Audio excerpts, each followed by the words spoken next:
raadiyoonii Dirree Shaggar. Raadiyoonii Dirree Shaggar. Raadiyoonii Dirree Shaggar.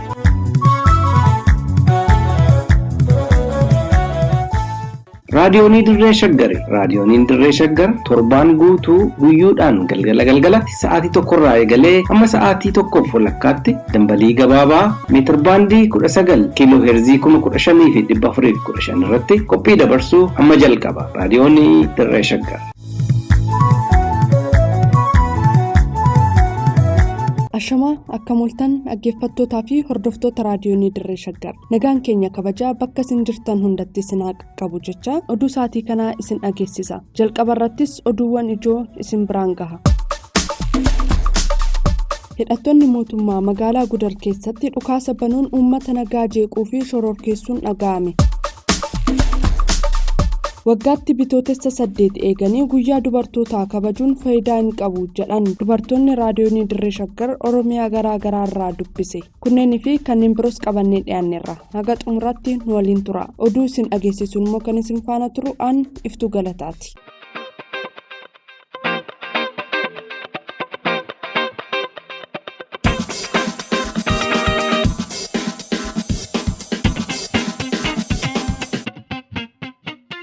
Hidhattoonni mootummaa Bilxiginnaa qawwee rarraafachuun uummata keessa faca'an godina Shawaa Lixaa magaalaa Gudar keessatti dhukaasa banuun uummata nagaa jeeqaa fi shororkeessaa jiraachuun dhaga'ame. Namni magaalaa Gudar irraa raadiyoonii Dirree Shaggariif yaada qoodan tokko akka ibsanitti hidhattoonni mootummaa uffata raayyaan ittisa Bilxiginnaa uffatu uffatanii konkolaataa raayyaa ittisa biyyaatiin uummata keessatti gadhiifaman guraandhala 29 bara 2014 bakka lolli tokkollee hin turretti magaalaa Gudar keessatti dhukaasa bananii uummata jeeqaa fi shororkeessaa akka turan himan. Godina Lixa Shawaa aanaa tokkee kuttaa'ee magaalaa Gudar nuti mana bunaa wayii jalatti teenyuun gaararraa sirbaa dhufanii karaa dindila Gudar erga sirbaa dhufanii booda meeshaa dhuka adda tolee gadi ba'anii meeshaa dhukaasaa sirbaa akka waan waraanni magaalaa seenes dhukaasaa darban. Wanti dhukaasa kana godhan waraana raayyaa ittisa biyyaati. Konkolaataan isaa yaabbatee dhufaasaa isaanii kan raayyaa ittisa biyyaa waan ta'eef raayyaa ittisa biyyaa. Dhukaasichi akka waraana bilisummaa Oromoo waliin lolametti fakkeeffamee dhiyaachuu kan dubbatan maddi kun guyyaa sana magaalaa Gudar irraa hanga kiiloomeetira 20 fagaatutti lolli tokkollee akka hin gaggeeffamin himaniiru. Haa ta'u malee torban kana keessa qeerroowwan magaalaa Gudar hedduun waraana bilisummaa Oromootti dabalamuu quba akka qaban dubbatanii tarii odeeffannoo kana argatanii uummata shororkeessuuf dhukaasa banuu akka hin oolle tilmaama isaanii ta'uu himan. Kun namuma shororkeessuudhaaf dhukaasaa deeman malee waraanni waan naannoo sana jirus miti. Uummata keessa sodaa naquudhaaf akkana goone irraa waraana bilisummaa Oromoo keessaa nama qabanne irraa kan jedhu propagaandaa kaasaniiti malee waan nuti qabames hin jiru. Naannoo sana hin jiru gaafanne irraa naannoo sanarraa fageenya kiiloomeetira 10-20 jiran irratti lolluun tar'a ta'es hin jiru. Uummata shororkeessuudhaaf amma nageenya kan jedhudha. Uummanni immoo yeroo ammaa kana dargaggeessi gara waraana bilisummaa Oromootti yeroo yaa'aa jiru kana shororkeessuudhaaf jedhu malee jidduu kana magaalaa Gudar keessaa ijoolleen hedduun gara waraana bilisummaatti akka deeman beekamaadha. Baay'eetu deema magaalaa kana keessaa namoonni nuti beeknu. Kanaaf jecha naasuun isaan mudate kun yoo akka waan waraana bilisummaa Oromoo qabanitti uummanni sodaatee akka ijoolleen irraa baqattuuf malee waan nuti naannoo sanaa lolli jiru hin jiru. Aanaa magaalaa Gudar keessatti argamtu tokkee kuttaa'ee dabalatee aanaalee waraanni bilisummaa Oromoo keessa socho'utti hidhattoonni mootummichaa sodaa qaban irraa ka'uun waraanni bilisummaa Oromoo magaalaa akka seene fakkeessanii nama barbaadan ajjeesuu fi ukkaamsuuf dhukaasawwan akkasii akka tooftaatti fayyadamaa akka jiran himaniiru. Aanaa tokkee kuttaa'ee qofa osoo hin ta'in bakkuma waraanni bilisummaa jiru aanota kana keessatti taateen kun ta'aa jira jedhama akka odeeffannoo dhageenyetti odeeffannoo. Wantoonni jiru olum qabanii dhukaasanii darbanii malee wanti uummata irratti ga'es hin jiru amma arginetti amma dhageenye. Wabii Waaqotu qindeesse. Mirga walqixxummaa fi kabaja dubartootaaf malu hojiin agarsiisuu malee waggaatti si'a tokko qofa bitootessa 8 eeganii guyyaa dubartootaa kabajuun faayidaa hin qabu jedhan. Ayyaana guyyaa dubartootaa addunyaa bitootessa 8 kaleessa sadarkaa addunyaatti ayyaaneffamaa oole sababeeffachuun dubartoonni kutaalee Oromiyaa garaa garaa irraa yaada isaanii raadiyoonii Dirree Shaggariif qoodan akka jedhanitti bitootessi 8 guyyaa dubartootaa ta'ee kabajuun barbaachisaa ta'ullee kutaalee biyyattii adda addaa keessatti dubartoonni wayita miidhaa garaagaraaf saaxilaman mul'achaa akka jiru dubartiin yaada isaanii raadiyoonii dirree shaggariif kennan tokko yeroo hundumaa kabajaa fi iddoo dubartiif malu kennuun hojiidhaan yoo hin agarsiifamne waggaatti bitootessa 8 eeganii guyyaa dubartootaa kabajuun gatii hin qabu jedhan. Marcheetii ofa kabajuun guyyaa dubartootaa guyyaa haadholii maal jedhanii kabajuun bu'aa waan qabu natti hin fakkaatu. Qaamni kamuu akka rabbiitti illee dubartiin kabaja qabdu jechuudha. Kabaja qabdu waaqni illee baay'ee kabaja dubartii. Kanaafuu ilmi namaa durba kabajuun dirqama ta'a. Biyya kana keessatti yeroo adda addaatti kan miidhamu akka malee kan miidhamu jechuudha. Shamarran ba'aan hunda ba'aa hammana hin jedhamnetti mana keessatti irra jira. Lafa magaalaas ta'e baadiyyaas ta'e ba'aa baay'eetu dubartii irra jira. Dubartiin uumamumaanu waa baay'ee qabdi achirratti immoo ishiin goota jechuudha. Goota kamiyyuu ol goota dubartii yeroo tokkotti waan 10 waan 20 waan 30 hojjechuu dandeetti waan 50 yaaduu dandeetti yeroo tokkotti jechuudha. Jireenya mataa ishii maaneejii kan gootuu dandeettu dubartiidha. Kanaafuu dubartiin biyya kanaaf murteessaadha eessattu. Garuu inni suni vaalii yookaan gatiin dubartii suni nama kamiifuu galuu qaba hubachuu qaban dubartiin hagamta akka gatii qabdu akkasitti atoo hubatanii kaan immoo namummaadhaan akka namaatti humaniitii kabajamuu qabdi. Guyyaa dubartootaa jechuun waggaa waggaatti ayyaanni akkuma kabajamu dubartootas kabajuun barbaachisaa ta'uu kan hubachiisan ogeettii fi abukaattoon seeraa Hiroo Warqa Girmaa gama isaaniitiin dubartoonni miidhaaf saaxilamuuf dhiyoo waan ta'aniif kanneen rakkoo keessaa fi sadarkaa jireenyaa gadi aanaa keessa jiranis ta'ee dubartoota kamiyyuu yeroo maraa kabajuu fi iddoo isaaniif malu kennuufiin barbaachisaa ta'uu dubbatan. Guyyaa dubartootaa jedhamee kabajamuun isaa waan gaarii ta'ee osoo jiru guyyaa qofa kabajuu osoo hin ta'in yeroo mara kabajuun barbaachisa. Akkuma yeroo mara jedhamutti dubartoonni haadhas walittiidhas intalas bakka hundatti isaan malee waan miidhagni qabna. Kanaafiyyuu yeroo mara dubartoota kabajuu qabna.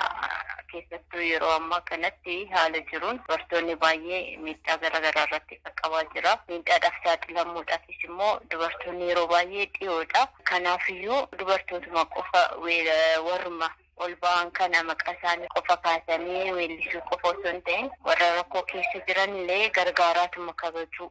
Uummanni Oromoo dubartiif kabaja guddaa qabaachaa turuu eeruun aadaa fi sirna bulmaata isaa ganamaatti deebi'uu qaba kan jedhan dubartiin biraa immoo dubartiin haadha obboleettii haadha warraa fi waan hunda ilma namaati. Garuu biyya Itoophiyaa jedhamtu keessatti dubartoonni yeroo hedduu sababoota garaagaraatiin wayita miidhaman mul'ata. Eega jedhanii booda tarkaanfiin sirreeffamaa fudhatamuu akka qabu akeekaniiru. Uummanni Oromoo akka Oromootti aadaa isaa ganamaattu baasa jedhee yaada akka kiyyalleetti akkasuma. Oromoon amma akkuma waliigalaatti dubartii dhiisiitii kan dubartii irra humna qabu jabaallee kabajuu dhiiseera yeroo ammaa kanatti kun haaluma siyaasaa biyya keenyaattu adda nuuf faffacaasee siyaasni waan darbu Oromummaan garuu waan itti fufu wanta nu waliin dhalannee waliin guddannee namni nurraa mulquu hin danda'u jechuudha. Yoomuu Oromummaa yoo hordofne wanti nu dhugu tokkollee hin jiru. Siyaasa hordofuun uummata akkamitti namni nu hordofnu sun karaa sanirraa maquu danda'a yookaan lubbuunis darbuu danda'a uummata akka nuun fayyadu garuu akkuma ati jettee dubartootaattu miidhamaa jira bakka adda addaatti waraanaanis ta'ee fakkeenyaaf yoo dhiirsi gara waraanaa duulee yookaan waraanaa irratti lubbuu dhabee ijoollee isii san biratti kan hafu nama maatii 5-6 yoo qabaatte isumatti rakkata jechuudha. Yoo buqqa'anillee dhiirsi waan yoo barbaadis yookaan deeme isumatti rakkata jechuudha. Iddoo waraanaatis bakka kamittuu dubartii yeroo hunda numa miidhamti. Guyyaan dubartootaa addunyaa bitootessi 8 aadaa biyyoota lixaarraa dhufe jedhamee fudhatamuun sirrii akka hin taane kan dubbatan dubartiin biraas uummanni Oromoo aadaa fi sirna gadaa keessatti dubartootaaf iddoo olaanaa fi jireenya hawaasummaa fi kanneen biroo keessatti hirmaannaa bal'aa qabaachuu himan.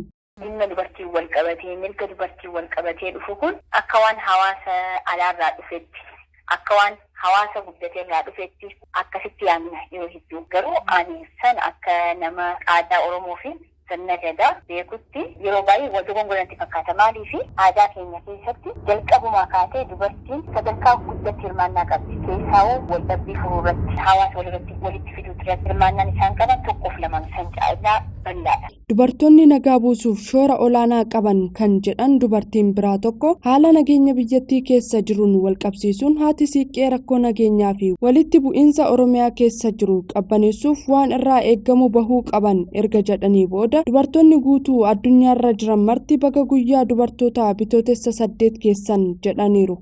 Ayyaana March 8 baga ittiin isin ga'e dubartoonni hunduu mirga keessaniif dhaabadhaa mirga biyyaatiifis akka walii waliigalaatti haala nageenyaa biyya keenya keessa jiru kanallee dhaabsisuu hin danda'ama. Karaa sirna gadaatiin, karaa siinqeetiin dubartoonni ga'ee baay'ee qabanii aadaa sanillee yoo hojiirra oolchine jiru bakka walitti bu'iinsi jiru deemanii haadholiin siiqqee osoo lola akkasiisan dhaabsisanii waan hojjetamuu qabu haala nageenyaa irratti adda dureedhaan yeroo baay'ee siinqee qabnaa, siinqeen araarsituudha, dubartii qabnaa, dubartiin araarsituudha jenna. Garuu sunillee lafarra hin jiru, maquma qofaan lafarra jira. Fakkeenyaaf warra Gaamoo yoo fudhanne yeroo baankiin gamtaa Oromiyaa caccabuuf deemu warri Gaamoo jilbeeffatanii bifa aadaa dhaabsisanii turani. Siinqeen immoo sanii oli araarsituudha. Nageenya akka addunyaatti Oromoodhaaf simboolidha siinqeen. Kanaaf waa'ee siinqee irratti iddoowwan lolli jiru Oromiyaa keessatti bakka biraallee haa ta'u naannoo biraa bifa araarsuu danda'amu wanta akkasiin irratti dubartoonni odoo gurmaa'anii hojjetanii. Liban Jaarsotu gabaase.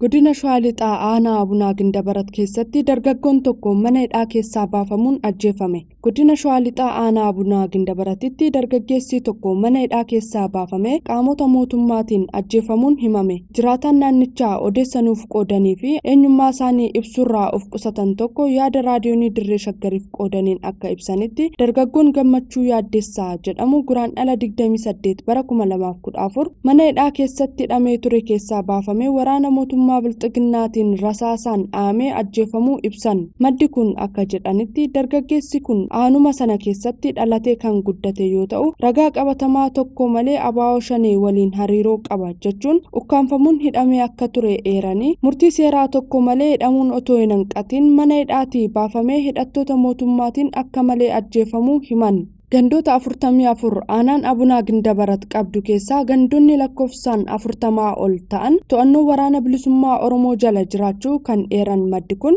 waraanni mootummaa sababa waraana bilisummaa Oromootiin hawaasa nagaarratti xiyyeeffatee ajjechaa fi hidhaa irratti raawwachuu madditti qe'ee fi qabeenya isaa barbadeessuun buqqaatiif saaxilaa jiraachuu dubbatu. Gandoota baadiyyaa aanichaa keessaa irra caalaan to'annaa waraana bilisummaa Oromoo jala akka jiran kan dubbatan namni kun bakkoota kunneenitti hawaasni nagaan ba'ee galaa jiraachuu himanii bakkoota waraanni mootummaa jirutti immoo uummanni bahee galuu rakkatee gidiraa argaa akka jiru himaniiru. Walwaraansa guyyaa guyyaadhaan humnoota lameen kunneen gidduutti gaggeeffamaa jiruun haalli nageenya uummata aanichaa yaaddoo keessa jiraachuu himanii uummanni baadiyyaa oomisha isaa gabaatti dhiyeessuuf danqamee akka jiru kan himan jiraataan naannichaa kun sababa waraanni mootummaa hawaasicha bahaa gala dhorkee rakkisuuf hawaasni magaalaas ta'ee kan baadiyyaa wantoota jireenya guyyuutiif isa barbaachisan argachuuf rakkachaa akka jiru dubbatu jechuun kan gabaase Wabii Waaqooti.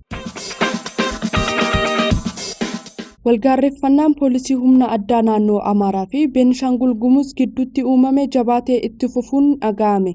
Naannoo Beenishaangul Gumuz keessatti qabsoo hidhannoo gaggeessaa kan jiru paartiin sochii dimokiraatawaa uummata Gumuz mootummaa naannichaa waliin mari'achuuf haaldureen jalqabaa raayyaa ittisa biyyaa dabalatee hidhattoonni naannoo biraa naannicha gadhiisanii akka bahan gaafachuu hordofee hidhattoonni naannoo Amaaraa naannicha gadhiisanii akka hin baane ibsuu isaaniitiin walgaarreeffannaan jabaa gidduu isaaniitti uumamee jiraachuu maddeen raadiyoonii Dirree Shaggar Matakkalirraa himan. Hidhattoota naannoo Beenishaangul Gumuz keessa socho'aniin badii lammiilee nagaa irra gahaa ture hambisuu fi nageenya naannichaa tasgabbeessuuf jecha poolisiin humna addaa naannolee kan akka Oromiyaa, Sidaamaa, Amaaraa akkasumas raayyaan ittisa biyyaa gara Beenishaangul Gumuzitti bobbaafamanii kan turan yoo ta'u gareen Beenishaangul Gumuz qabsoo hidhannoo irratti argamu mootummaa naannoo Beenishaangul Gumuz waliin mari'achuu akka isa dandeessisuuf haaldureewwan teessise keessaa miseensonni isaanii mana hidhaa jiran akka gadhiifamanii fi raayyaa ittisa biyyaa dabalatee hidhattoonni naannolee biyyattii garaagaraa naannoo Beenishaangul Gumuz keessatti argaman naannicha gadhiisanii akka bahan gaafachuu beeksiseera. Hidhattoonni naannoo Amaaraa kallattii adda addaa bakkeewwan daangaa naannicha irratti argaman hundarratti abjuu weerara lafaa waan qabaniif naannoo Beenishaangul Gumuz gadhiisanii bahuuf fedhii dhabuu isaanii himeera. Hidhattoonni kunneen yeroo garaagaraatti naannoo Beenishaangul Gumuz godina Matakkal aanaalee akka Daangur, Dibaaxee, Bulanii fi Maanduraatti ajjechaa sukkanneessaa uummata nagaarratti raawwachaa turuu fi mana jireenyaa isaanii waliin ibiddaan gubaa turuun ibsameera. Kana malees Oromiyaatti godinaalee adda addaatti kanneen akka godina Wallagga Bahaa, Shawaa Lixaa, Shawaa Kaabaa fi iddoowwan garaagaraa keessatti hidhattoota yakkoota sukkanneessaa dhala namaarratti raawwachaa jiran bobbaasuun uummata irratti ajjechaa sukkanneessaa raawwachaa turuu isaanii jiraattota bakkichaa waabeffachuun raadiyoonii Dirree Shaggar gabaasaa turuun ni yaadatama jechuun kan gabaase Liban Jaarsooti.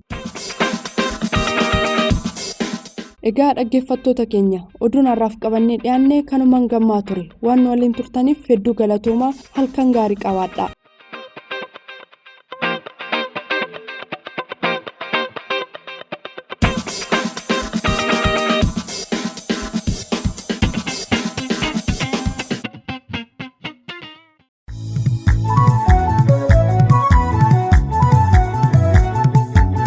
raadiyoonii dirree shaggar raadiyoonii dirree shaggar raadiyoonii dirree shaggar